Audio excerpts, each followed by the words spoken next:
Hey guys, Tux here again with a quick part 2 to the original unboxing video for the Samsung Note 4. We got it all hooked up now, SIM card installed, and it is ready to start installing apps and such.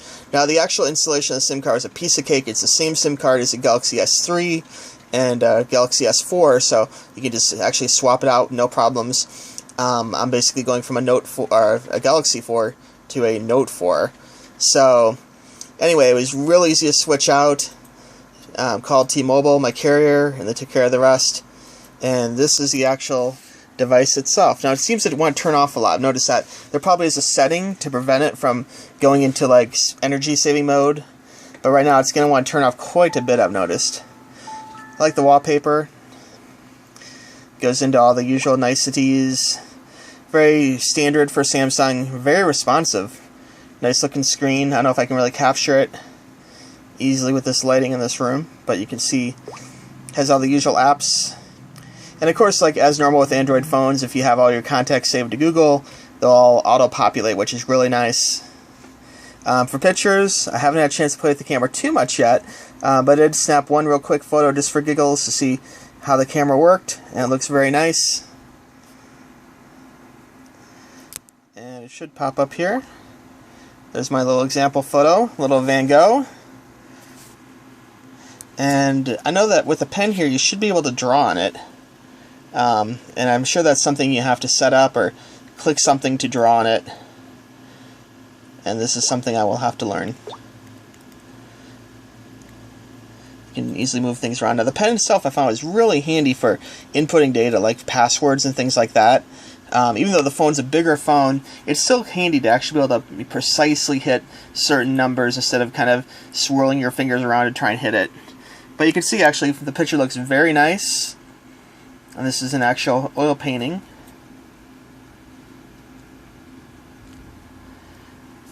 I'll try and get in there.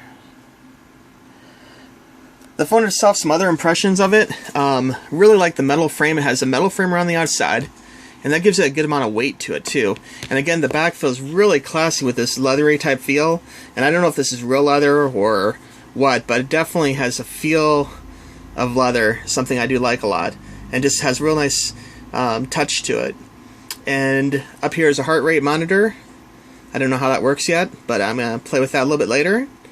And then on the front here, I believe it has biometric, so if you want to do the biometric input instead of typing a password or swiping, you can just log your fingerprint on it, and it will figure that out for you. And all in all, really nice phone. Checking out some of the little apps installed.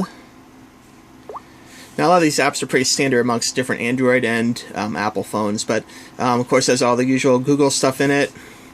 Facebook, etc., etc.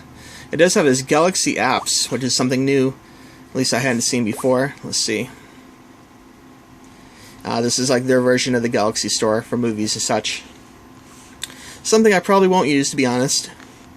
Looks like they do have Excel, a bunch of other stuff in here, which is nice. I kind of like the way the pages kind of tap into it. You can see the bottom one kind of treads up, and of course, as usual, when you reach the top, it gives you a little mark, which is nice. So that is that. Looking through, has all the usual navigation stuff, has smart remote, which is nice. I do have a Samsung TV, so this should come in handy. Not that I'll be using my phone to remote the TV, but it's nice it's on there. And really the main thing for this phone is it's really going to be handy for work for me, because I do a lot of photos with work. And oftentimes I'll have to take a photo and put it into Paint and then like circle things or draw things on it or draw arrows or point things out. And this way if I have a defective graphic or something, I can actually circle it, send it right to the person right from the phone, and won't have to take it in Photoshop first to point out the error. So I'm looking forward to that. And of course I use texting and stuff with work a lot too, so it should come in handy. It feels really speedy. And of course the Galaxy S4 is really speedy too, so if you're used to the S4 it's going to feel very similar.